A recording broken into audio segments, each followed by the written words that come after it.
Parameters की बात तो हमने कर ली, those are the ingredients of your recipe. पर ये हाइपर पैरामीटर्स क्या होते हैं, आज हम इनके बारे में बात करने वाले हैं। Hyper parameters essentially the settings eight which you cook your food. Parameters तो आपके इंग्रेडिएंट्स हो गए, अब आप अवन का टेम्परेचर क्या सेट करते हैं, that is your hyperparameters. Hyperparameters are those parameters which are defined by an ML engineer, you of course, and these do not change throughout the training cycle।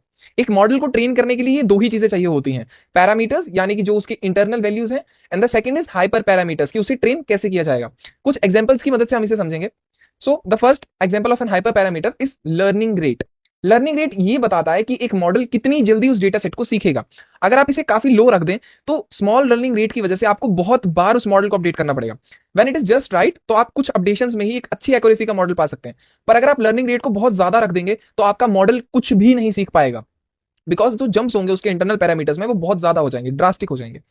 Again कुछ और examples लेते हैं। Epoch, and epoch is the complete iteration over the entire data set. Let's say आपने 5 epochs choose कर लिए, इसका ये मतलब है कि आपका जो मशीन लर्निंग मॉडल है वो 5 बार पूरे डेटा सेट को गो थ्रू करेगा।